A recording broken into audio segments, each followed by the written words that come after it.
अऊज़ु बिल्लाहि स्समीइल अलीम मिनश शैतानिर रजीम। बिस्मिल्लाहिर रहमानिर रहीम। अल्हम्दुलिल्लाहि रब्बिल आलमीन। वस्सल्ली या रब्बी अला मुहम्मद व आलिहि त्ताहिरीन।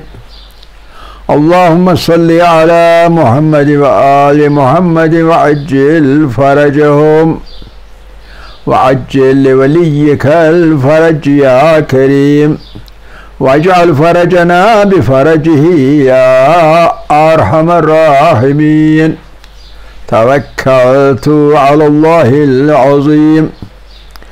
रब्बि इश्रह ली सदरी वयस्सिर ली अमरी वहलुल उक़दतम मिन लिसानी यफ़क़हू क़ौली। रब्बि यस्सिर वला तुअस्सिर वतम्मिम बिल खैर आमीन या रब्बल आलमीन। अज़ीज़ान गिरामी, हमारी बात चल रही थी आखिरी पैगंबर के सिलसिले में, सल्लल्लाहु अलैहि वसल्लम के सिलसिले में, और पिछले एक आध दरूस में हमने बयान की ज़ुहूर इस्लाम के वक़्त की अरब सोसाइटी में, अरब समाज में जो जहालत और तारीकी फैली हुई थी उसकी बात की।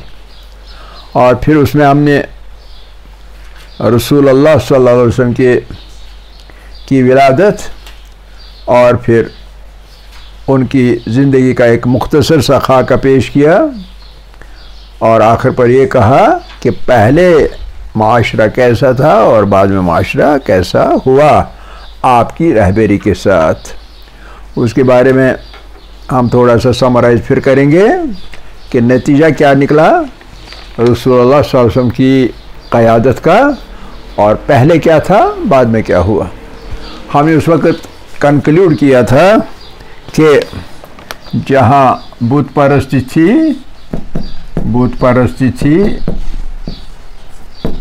वहाँ फिर तौहीद और यकता परस्ती तब्दील हो गई। तौहीद और यकता परस्ती,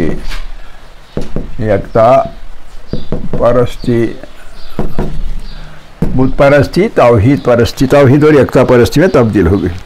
और जहाँ पहले जहल और नादानी थी, जहल और नादानी की हुक्मरानी थी, जहल और नादानी की हुक्मरानी थी, तो इसकी जगह इल्म और दानिश ने ले ली, इल्म और दानिश ने ले ली। और इन दो के नतीजे में जो हमारे पास पहले, इनके नतीजे में दुश्मनी और कीनतोज़ी यानी बुग़्ज़ वगैरह, कीनतोज़ी उसकी जगह किस चीज़ ने ले ली? बरादरी ने, अख़ुवत ने, मेहरबानी ने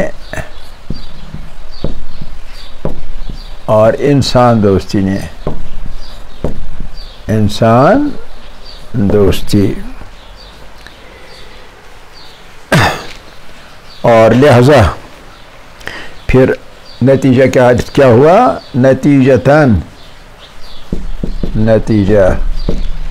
नतीजा हमें फसाद और जहल का परवरिश याफ्ता माशरा जो था वो तब्दील हो गया। किस में तब्दील हो गया? मुमताज़ तरीन समाज में, मुमताज़ तरीन समाज में, जिसने तमाम दुनिया पर कम से कम 500-600 साल हुकूमत की, तमाम दुनिया पर। बाकी सब लोग इस समाज की, इस माशरे की नकल उतारने लगे। तो ये कमाल था हमारे पैगंबर सल्लल्लाहु अलैहि वसल्लम की क़यादत का। तो ये पिछले साबिक़ में गुज़र चुका है। अब आज हम शुरू करेंगे एक मुफस्सल एनालिसिस, तहलील एनालिसिस, उसके बारे में हम शुरू करेंगे अब ताकि हम इस मसले को, इस्लाम की जो ख़ुसूसियत है उसको उजागर करने के लिए लाजिम है कि हम तहलील करें, एनालाइज करें सिचुएशन को रसूलुल्लाह सल्लल्लाहु अलैहि वसल्लम के वक्त में, और उसी के नतीजे में बाद में हमें ये सब कुछ मिलता है। तो हमने इशारतन पहले बता दिया था, आज मज़ीद हम थोड़ा सा इसको खोल देंगे, तफसील बयान करेंगे कि रसूलुल्लाह सल्लल्लाहु अलैहि वसल्लम ने, ये बहुत दिलचस्प है, हर इंसान परवरिश याफ्ता होता है अपने माशरे का, यानी एक इंडिविजुअल होता है, एक फ़र्द होता है, एक फ़र्द हमेशा एक माहौल में होता है, माशरे के माहौल में, और ये फ़र्द दो चीज़ों का नतीजा होता है। एक फ़र्द है और उसके गिरद है एक माहौल। माहौल में बहुत चीज़ें आती हैं, लेकिन ख़ासकर सोशल, समाजी माहौल होता है, वरना एक इंटरनल माहौल भी होता है। इंटरनल माहौल, क्या आपको मालूम है कि इंटरनल माहौल होता है? आपको मालूम है या नहीं है? इंसान का अंदरूनी माहौल एक होता है, पता है? नहीं पता है, नहीं पता है। उस अंदरूनी माहौल को हम कहते हैं अंग्रेजी में एंडोक्राइन ग्लैंड्स।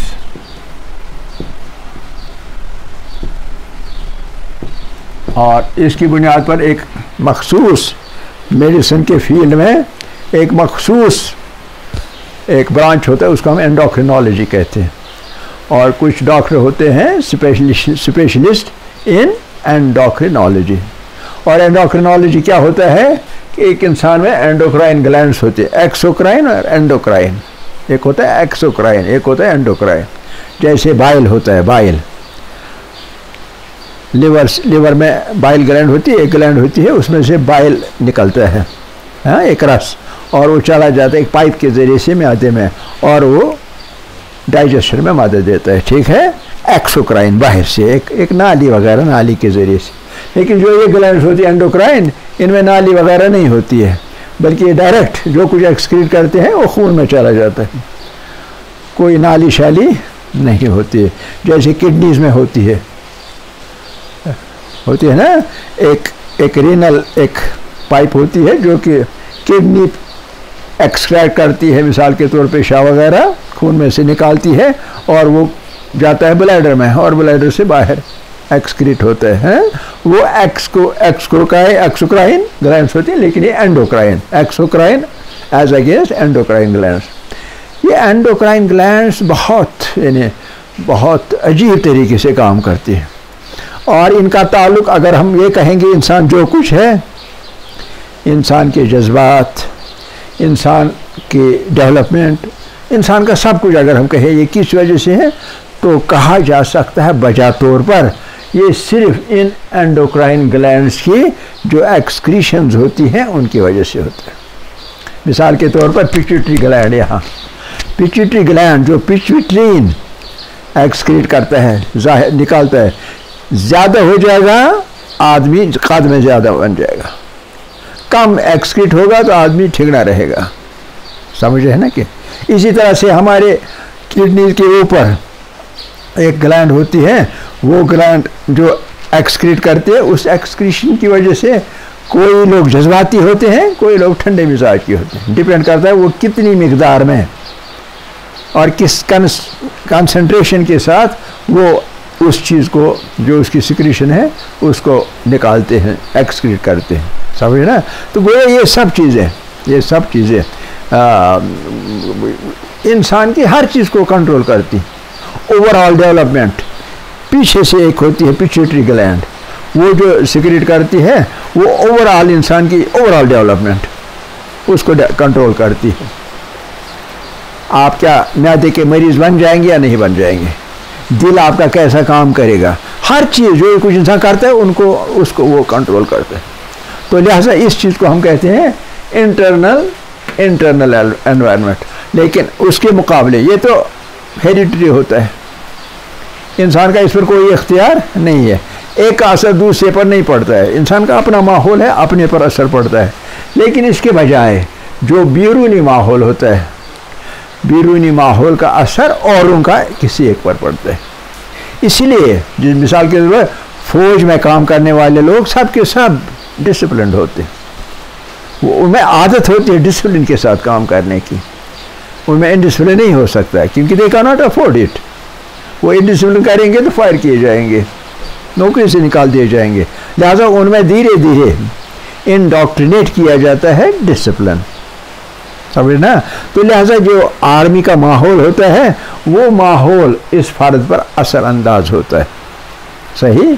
तो इसी वजह से जो पिछले इस समाज के जो अफराद थे उन पर वो वाला असर उस हर फर्द पर पड़ता था और वो अपने तौर पर वही कुछ बनता था, जाहिल, अंधेरे में काम करने वाला, अंधियारा, जहालत का अंधियारा, और एक दूसरे के साथ सिर्फ लड़ाइयाँ, जंगजू और सख्त मिजाज से तुंद मिजाज वगैरह वगैरह, ये किस चीज़ का असर पड़ता है, माहौल का। और ये एक जनरल प्रिंसिपल है। जनरल प्रिंसिपल ये है कि हर फर्द अकेला काम नहीं करता है बल्कि एक माहौल में होता है और उस पर असरात हमेशा माहौल के पड़ते रहते हैं, ठीक है कि नहीं। इसी तरह से कभी ऐसा होता है कि शादी बियाह का पैगाम आया तो शादी बियाह के पैगाम में वो वाले कहते हैं नहीं हमें वहाँ नहीं देना है, अपनी बेटी को वहाँ नहीं देना है क्योंकि वहाँ का माहौल ठीक नहीं है। यानी आम लोग भी बिलीव करते हैं कि माहौल का असर पड़ता है और इस वजह से जैसा माहौल होगा वैसा वो आदमी होगा, हालांकि हमेशा ये ज़रूरी नहीं है, ठीक है कि नहीं। लेकिन बिल्कुल एक्सक्यूजिटली, बिल्कुल इनफिरादी मिसाल जो है वो हमारे प्रॉफेट सल्लल्लाहु अलैहि वसल्लम की है, और वो ये है कि माहौल सब का सब बिल्कुल गैर मुनासिब था, अनफेवरेबल था, हर लिहाज से अनफेवरेबल था। लेकिन उस अनफेवरेबल माहौल में, गैर दोस्ताना माहौल में भी, गैर फ़ायदा बख्श माहौल में भी उन्होंने अपनी आइडेंटिटी को बरकरार रखा। जैसा अल्लाह ने उन्हें बनाया था उन्हें उसको बरकरार रखा, बाहर से असर नहीं लिया, माहौल का असर इस फर्द पर नहीं कुछ भी पड़ा।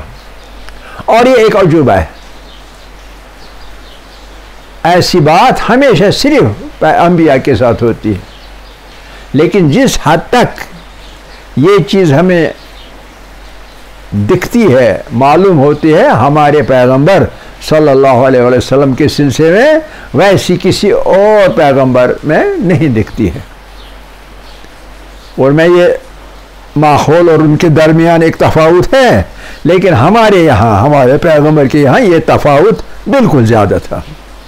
और नतीजा क्या निकला? नतीजा ये निकला कि मुहक्किकीन जो हैं, रिसर्चर्स जो हैं, उन्होंने लाइफ हमारे प्रॉफिट की एक एक नुक्ता, एक एक तफसील के साथ स्टडी की हुई है, और आज तक किसी भी मुहक्किक ने उनके अंदर ज़रा भर भी इन्हिराफ नहीं पाया, ज़रा भर भी नामुनासिब हरकत नहीं पाई, हमेशा एक परफेक्शन महसूस मालूम किया। कभी कोई चीज़ दरियाफ्त नहीं कर सके हमारे पैगंबर में जिसको हम इन्हिराफ कह सकते हैं, जिसको हम डिवियंस कह सकते हैं या डिविएशन कह सकते हैं, या जिसको हम कहते हैं मिजाज में कोई तुंद मिजाज या कोई ऐसी चीज़ जो पर्सनैलिटी ट्रेज होते हैं, पर्सनैलिटी ट्रेज TRAITS, दूसरा T साइलेंट है। पर्सनैलिटी ट्रेज जो होते हैं, पर्सनैलिटी कैरेक्टर्स जो होते हैं, उनकी पर्सनैलिटी में, उनकी शख्सियत में कभी एक चीज़ भी ऐसी नहीं देखी जिससे मनफी रंग, मनफी माने पहनाए जा सकते हैं, ऐसे कभी नहीं देखा। और ये बिल्कुल टोटली डिफरेंट है, एक मुनफरिद शख्सियत। हत्ता कि आपको मालूम है greatest personalities of the world, वो किताबें हमारे पास आज मौजूद हैं, 100 greatest personalities of the world, और टॉप नंबर 1 जो है वो हमारे प्रॉफिट सल्लल्लाहु अलैहि वसल्लम कबूल किए गए हैं दुश्मनों के ज़रिए से भी। गैर मुस्लिम जो तहक़ीक़ करने वाले हैं, राइटर्स हैं, उन्होंने भी हमारे नबी सल्लल्लाहु अलैहि वसल्लम को नंबर 1 पे रखा हुआ है। तो ये ग्रेटनेस जो है, ग्रेटनेस क्या होता है? ग्रेटनेस होता है किसी माहौल से असर न लेना, बल्कि अपनी शख्सियत, अपनी इंटेग्रिटी को कायम रखना। आप समझें कि नहीं? ये सबसे बड़ी बात ये थी। तो ये नंबर एक पॉइंट। नंबर दूसरा पॉइंट इसी के साथ ज़मीमा, और वो ज़मीमा इसके साथ ज़मीमा यानी इसी का एक दूसरा हिस्सा, और वो ये कि उन्होंने सारी ज़िंदगी इसी माहौल में गुजारी। कभी आदमी सफ़रों पे इधर उधर जाता है तो और जो कल्चर्स होते हैं उनका असर लेता है, बाकी तमद्दुनों का असर लेता है कभी, लेकिन हुजूर साहब ने सिर्फ 2 सफ़र किए हैं और दोनों सफ़रों पर उधर से असर लेने के बजाय इधर से असर डाला है। पहला सफ़र उन्हें 12-13 साल की उम्र में किया है अपने चचा हज़रत अबू तालिब अलैहिस्सलाम के साथ, और जब उनके साथ चले गए इराक़ और शाम के दरमियानी मंजिल पर एक जगह, वहाँ एक राहिब था। वो राहिब मिला, उन्होंने एक नज़र पर देखा जनाब मोहम्मद सल्लल्लाहु अलैहि वसल्लम को, और उन्हें कहा कि इस काफ़िले का कौन सरदार है? तो अबू तालिब निकला, कहा मुझे बताइए ये लड़का जो है ये कौन है? उसने कहा ये मेरा भतीजा है। अब उस राहिब ने, ये तारीख़ में मौजूद है, राहिब ने कहा कि इनकी मुशाफा, इनके जो क़याफ़ा है, क़याफ़ा यानी सरापा, इनके सरापा से मुझे मालूम होता है कि इनकी बहुत रखवाली करने की आपको ज़रूरत है, और मैं राहिब होकर आज ही इनके ऊपर ईमान ले आता हूँ। ये आखिरी नबी है, उन्होंने बताया ये आखिरी नबी है, मैं आज ही इन पे ईमान ले आता हूँ। तो लेकिन आपसे गुजारिश करता हूँ कि इसके बहुत दुश्मन होंगे, इनकी ज़िंदगी के पीछे पड़ेंगे, लेकिन आप इनकी ज़बरदस्त हिफाजत करना, इनको महफूज रखना जिस हद तक हो सके उस हद तक, बाकी हिफाजत अल्लाह खुद करेगा, लेकिन आप पे जिम्मेदारी आ जाती है, आप भी हिफाजत करें। गोया उधर का कोई असर पड़ने की बजाय इधर का ही असर पड़ गया कि उन्होंने कबूल किया कि ये हमारे आखिरी ज़माने के नबी हैं, ठीक है कि नहीं। और दूसरा सफ़र उन्होंने 24-25 साल की उम्र में किया, और वो भी मुख्तसर था, शाम का सफ़र था, और उसमें वो मुंतज़िम थे उस तिजारती काफ़िले के जो जनाब खदीजतुल कुबरा सलाम अलैहा के तिजारती काफ़िले में था, तो वो मुंतज़िम उसमें थे, अमीन वही थे। तो जब वो वापस आए, उन्होंने अपने आदमी रखे थे इस पर नज़र रखने के लिए, इस लड़के पर, क्या पता कैसा काम करेगा, बददियानत तो नहीं होगा, ऐसा नहीं होगा, वैसा नहीं होगा। वापसी पर जब उसने रिपोर्ट दी इनकी ईमानदारी की और इनकी मामला फहमी की और इनके बाकी जो होते हैं खसाइल, नफ्स शख्सियत के खसाइल, तो उन्होंने वो रिपोर्ट दे दी, और उसकी बिना पर फिर जनाब खदीजतुल कुबरा सल्लल्लाहु अलैहा ने ख्वाहिश ज़ाहिर की कि काश मेरा इनसे निकाह हो जाए, और निकाह हो गया। गोया उधर का असर लेने के बजाय इधर का असर डाल दिया। यह खुसूसियत हमारे पैगम्बर सल्लल्लाहु अलैहि वसल्लम की, और उनमें कहा जाता है क्या है, हकीकत है, और वो ये है कि नंबर 1 वो बहुत आकिल थे, बहुत आकिल थे, और वो बहुत मामला फहम थे, आकिल थे, मामला फहम थे।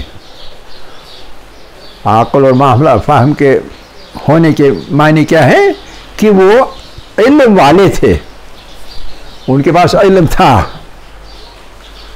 वो इल्म वाले थे, उनके पास एक इल्म था, तभी तो वो आकिल थे, तभी तो मामला फहम थे, और तभी तो वो बहुत सही फैसले करते थे, फैसला साज थे, फैसला करने वाले, फैसला साज थे।